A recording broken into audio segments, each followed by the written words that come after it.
Hello students. तो chapter 1 class 10th maths का real numbers start करने से पहले आपसे रिवाइज करवा दें नंबर सिस्टम से। तो नंबर सिस्टम का इंट्रोडक्शन है। Number system is a writing system used for expressing the numbers. A number is a mathematical object used to count, label और मेजर। हमें पता है नंबर्स को हम कहाँ यूज़ करते हैं, काउंटिंग में यूज़ करते हैं, लेबलिंग में यूज़ करते हैं, और कोई चीज़ मेजर करनी हो उसमें यूज़ करते हैं। अब नंबर के टाइप्स क्या क्या हैं? नंबर के टाइप्स हैं, सबसे पहले जो हम सीखते हैं वो है नेचुरल नंबर्स, जिसको हम एन अल्फ़ाबेट से डिनोट करते हैं, और इसको काउंटिंग नंबर्स भी बोलते हैं। इसको हम लिखेंगे n is equals to 1 2 3 4 and so on. Starting 1 से होती है और इनफाइनाइट तक ये मूव करती है। Natural numbers are represented on the number line as follows. आप देख सकते हैं, इसे जब नंबर लाइन पर रिप्रेजेंट करना हो तो एक तरफ ही एरो हेड होता है और एक तरफ एरो हेड नहीं होता। 1 2 3 4 and it goes infinitely to one direction. ये सब नेचुरल नंबर्स हैं। अगले नंबर्स हैं होल नंबर्स। होल नंबर्स वो नंबर्स होते हैं जिसको हम डब्ल्यू अल्फ़ाबेट से रिप्रेजेंट करते हैं। इसमें नेचुरल नंबर्स के साथ जब जीरो को इंक्लूड कर दिया जाता है उसे हम होल नंबर्स कहते हैं। इसे डब्ल्यू अल्फ़ाबेट से रिप्रेजेंट करते हैं 0 1 2 3 and it goes up to infinity. इसके बाद इसमें भी इसे नंबर लाइन पर जब रिप्रेजेंट करना हो तो 0 स्टार्टिंग नंबर होगा एंड इनफाइनाइट है। आगे बढ़ते हैं। Integers. Integers is the collection of all whole numbers and negative numbers. सबसे इंपॉर्टेंट है इसकी डेफिनेशन। होल नंबर्स जो भी हमने देखे और नेगेटिव्स को इंक्लूड कर देते हैं ऑफ ऑल नेचुरल नंबर्स या काउंटिंग नंबर्स को हम इंटीजर्स बोलते हैं। इसको हम Z सिंबल से डिनोट करते हैं या I सिंबल से भी इसे डिनोट किया जाता है, Z और I। तो आप समझ गए होंगे नेचुरल को N, होल को W और नेचुरल को इंटीजर्स को I या Z सिंबल से रिप्रेजेंट करते हैं। इसे नंबर लाइन पर रिप्रेजेंट करते हैं तो बीच में होता है 0 और 0 के राइट साइड में होते हैं पॉजिटिव नंबर्स, 0 के लेफ्ट साइड में होते हैं नेगेटिव नंबर्स। दोनों तरफ इन्फिनिटी पे चलते हैं और ये है इंटीजर्स की डेफिनेशन। अब हम आते हैं रेशनल नंबर्स पे। रेशनल नंबर्स वो नंबर्स होते हैं जिनको हम P/Q फॉर्मेट में रिप्रेजेंट कर सकते हैं और Q should not be equal to 0। That means किसी भी नंबर के डिनोमिनेटर में 0 नहीं हो सकता रेशनल नंबर के कंडीशन में। जितने भी हमने अब तक पढ़े हैं natural numbers, whole numbers, integers, ये सभी रेशनल नंबर्स हैं। इसके अलावा P/Q फॉर्मेट में लिखे हुए नंबर्स भी रेशनल नंबर्स होते हैं। इसके एग्जांपल्स हैं 1/2, 3 -4, 3/2 एंड जितने भी हमने नेचुरल, होल और इंटीजर्स पढ़ रखे हैं वो सभी रेशनल नंबर्स होते हैं। ये एक टेबल है, इसमें आप देख सकते हो सबसे लोअर या सबसे छोटा जो बॉक्स बना है नेचुरल नंबर है।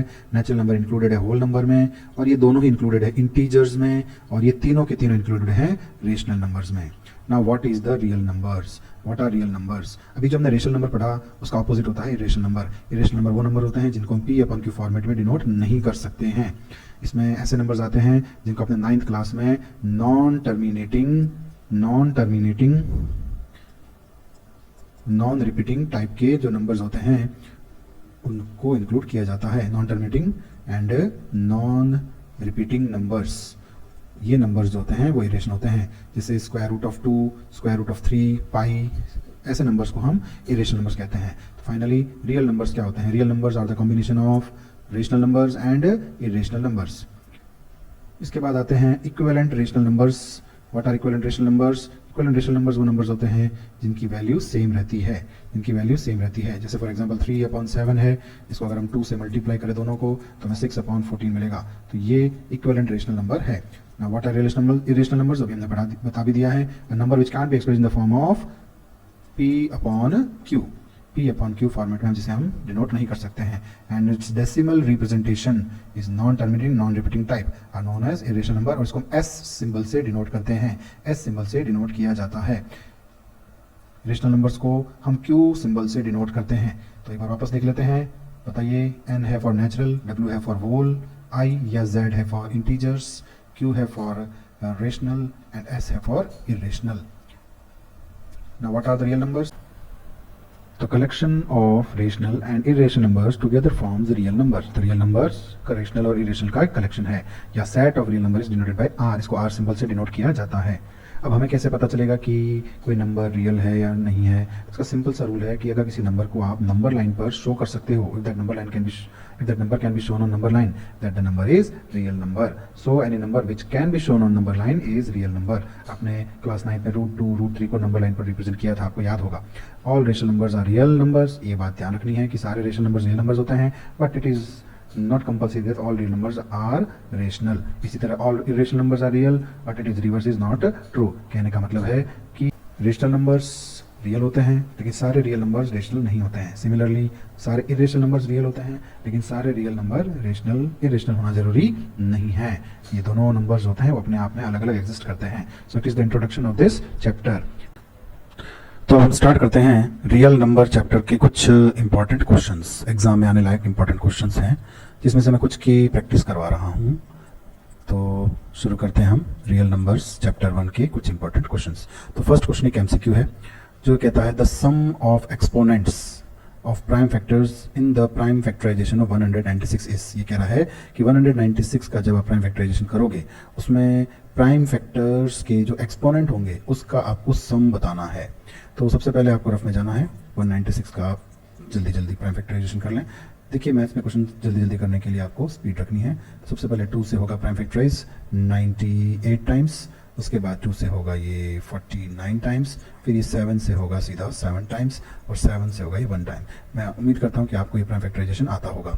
तो अब देखा जाए तो 196 को हम 2 की पावर 2 इंटू 7 की पावर 2 फॉर्मेट में लिख सकते हैं। 2 2 टाइम्स है, 7 2 टाइम्स है, इसलिए 2 पावर में आ जाएगी। अब ये इसके एक्सपोनेंट्स है, 2 और 2 एक्सपोनेंट्स है, तो इन एक्सपोनेंट्स को जब हम ऐड करेंगे तो आएगा 4। तो आपका ऑप्शन जो है वो बी करेक्ट है। फर्स्ट क्वेश्चन में ऑप्शन बी करेक्ट है। आगे बढ़ते हैं।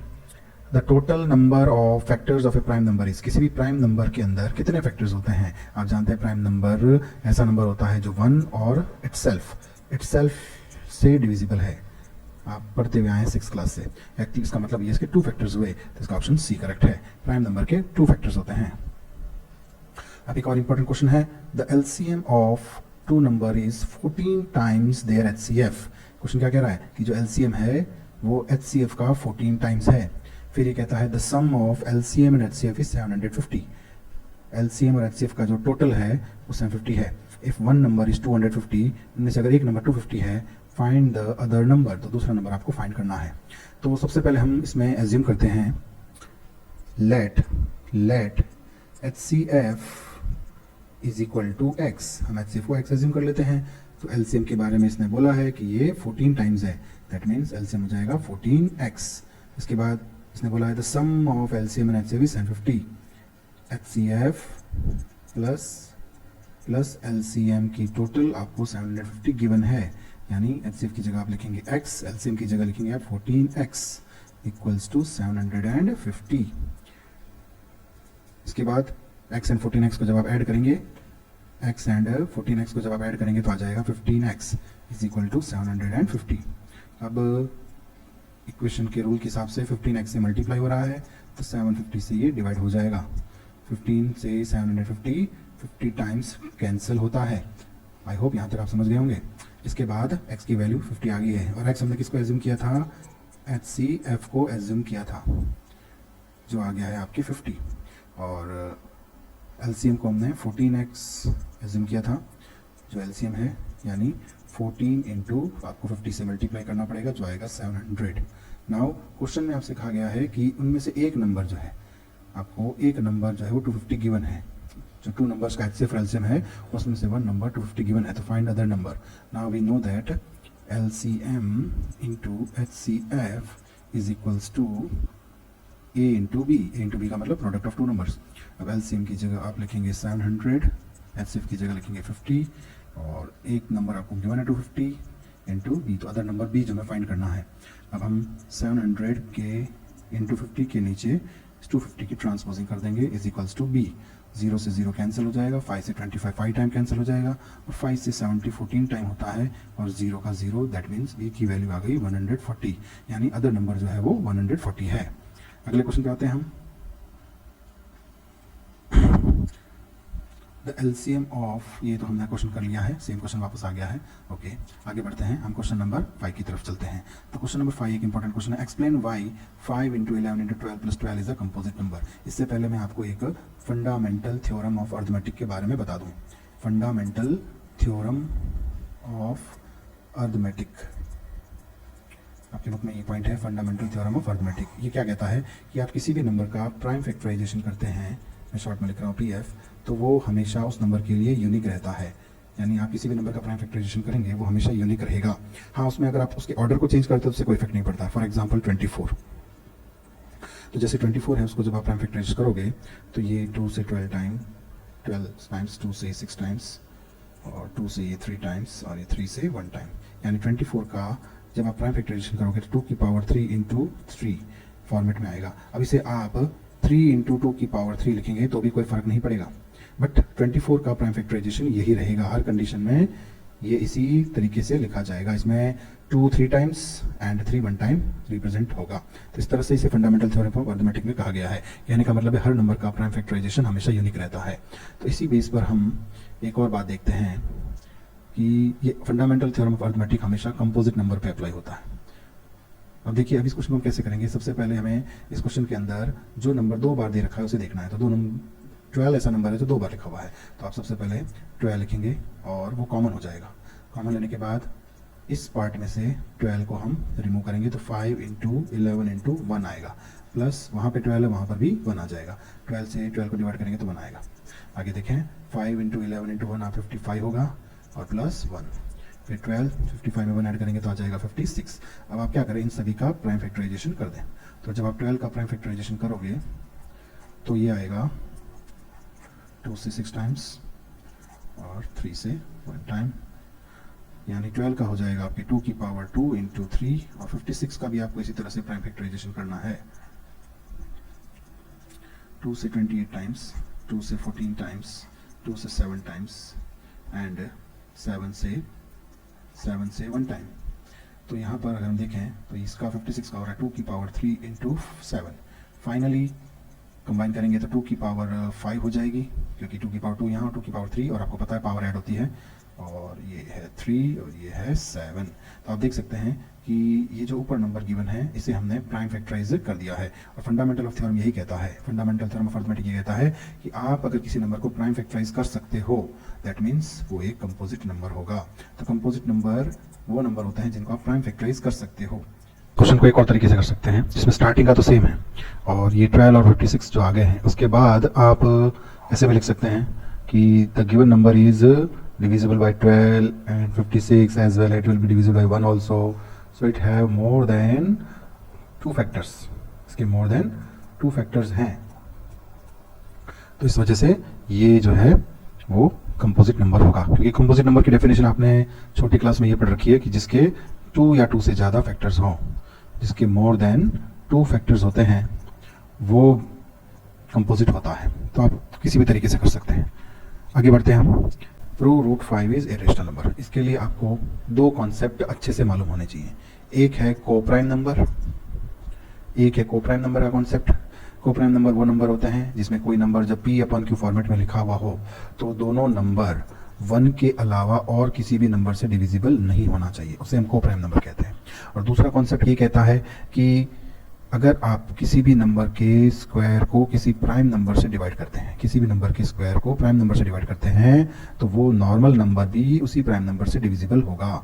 ए square divisible by P, then A will also divisible by P. I hope ये आपको समझ में आया होगा, फिर भी नहीं आता तो मैं बता देता हूँ। जैसे 49 है, क्या हम 49 को ए स्क्वायर फॉर्मेट में लिख सकते हैं? तो आंसर है हाँ, हम इसे 7 स्क्वायर में लिख सकते हैं। अगर हम इसको 7 एक प्राइम नंबर से डिवाइड करें तो ये हो जाएगा, जैसे 7 49 को 7 टाइम्स डिवाइड करता है तो 7 स्क्वायर को भी 7 टाइम डिवाइड करेगा। तो हमने ए स्क्वायर को प्राइम नंबर से डिवाइड किया। अब इसका एक नॉर्मल नंबर जो 7 है, क्या हम इसे वापस 7 से डिवाइड कर सकते हैं? तो आंसर है हाँ 1। तो जितने भी नंबर है उसमें ये रूल अप्लाई होता है।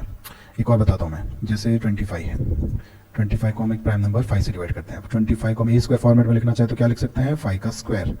तो जैसे 5 25 को 5 टाइम डिवाइड करता है वैसे ही 5 स्क्वायर को भी 5 टाइम डिवाइड करेगा। ठीक है, अब ये जो 5 आया है ये इसी 5 से एक बार और डिवाइड हो जाएगा 1 टाइम। तो कहने का मतलब हुआ कि if a square is divisible by P then a is also divisible by p. तो ये 2 रूल आपको आने चाहिए, इससे आपको इस रूल को समझने में आसानी रहेगी।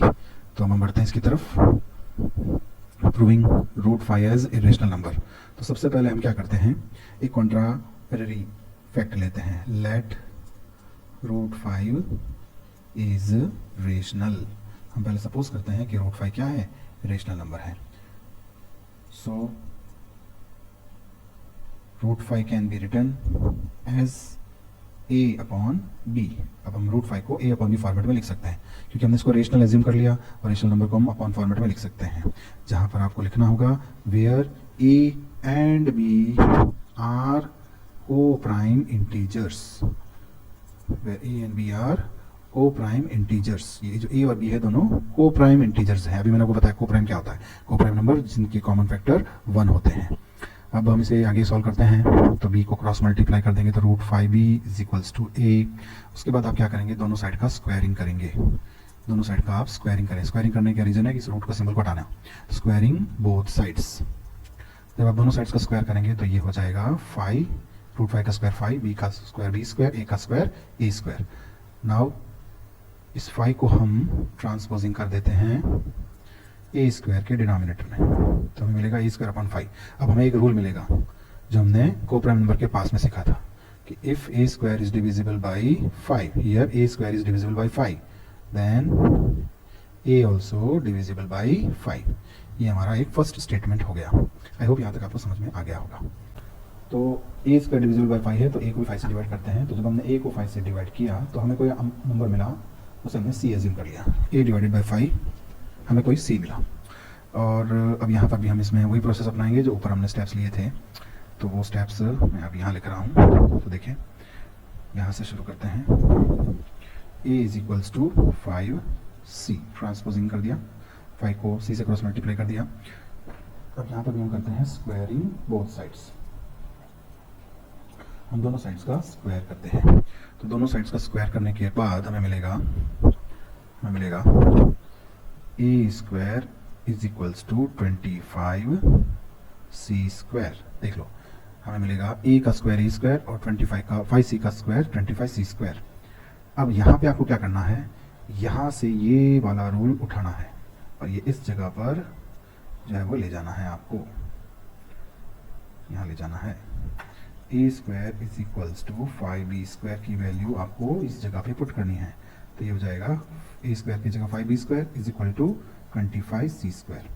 हमें पता है इज इक्वल टू में आपने सामने आप कट कर सकते हैं, तो 5 एंड 25 कैंसिल हो जाएगा, ये 5 टाइम, ये 1 टाइम लिखने की जरूरत नहीं है। तो अब आगे आपके पास b square is equal to 5c square. अब हम क्या करेंगे, इस 5 को b स्क्वायर के डिनोमिनेटर में ले जाते हैं, तो ये हो जाएगा b square upon 5 is equal to c square. अब अगर देखा जाए तो यहाँ पर हमें एक चीज़ और मिल गई जैसे ऊपर मिली, तो b square is divisible by 5, then b is also divisible by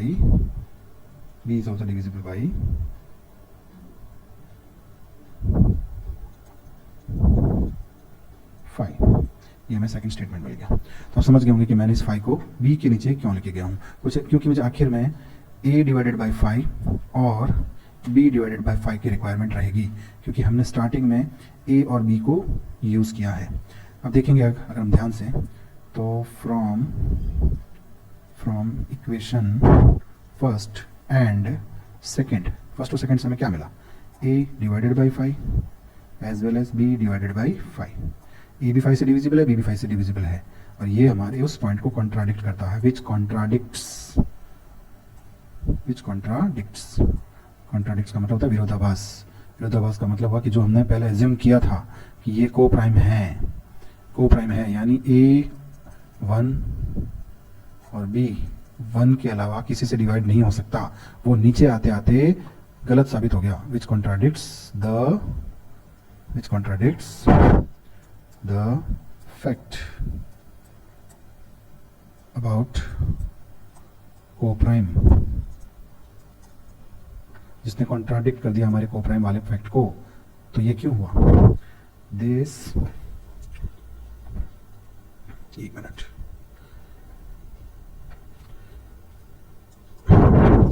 this contradiction occurred due to incorrect assuming √5 as rational। हमने √5 को रेशनल एज्यूम किया ना, वो गलत एज्यूम कर लिया। तो अब मैं यहाँ लिख रहा हूँ hence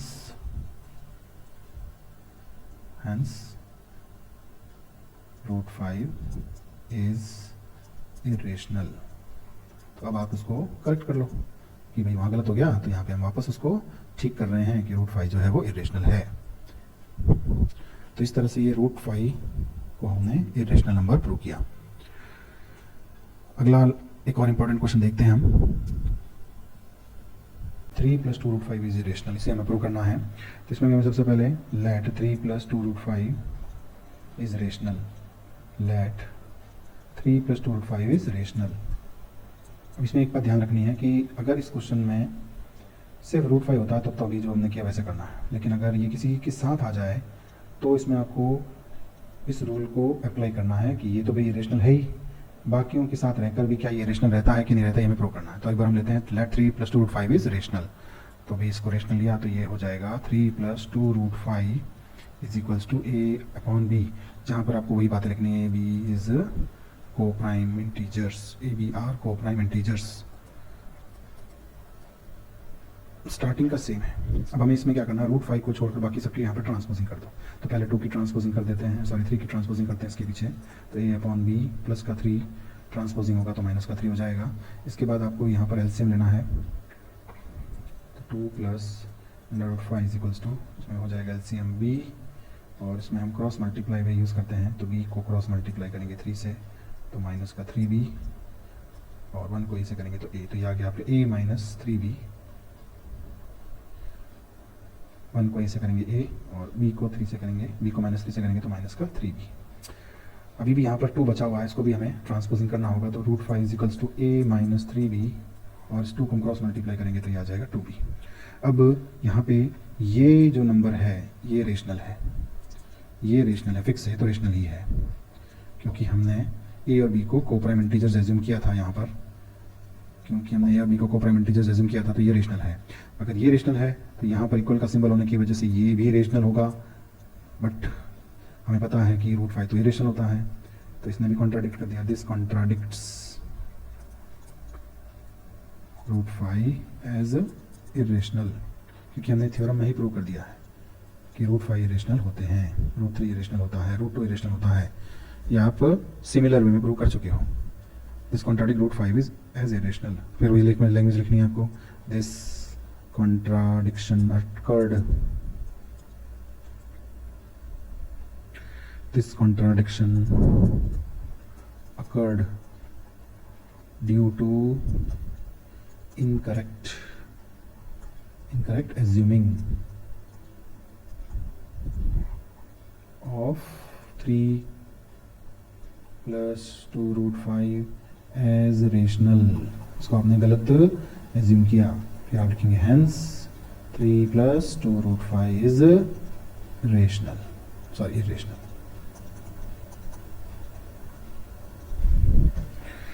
तो इस तरह से आपके कुछ क्वेश्चंस हैं इंपॉर्टेंट इस चैप्टर के, जो मैंने आपको अभी समझाए हैं। आप इसे अच्छे से देखें और बार बार प्रैक्टिस करें। Thank you very much.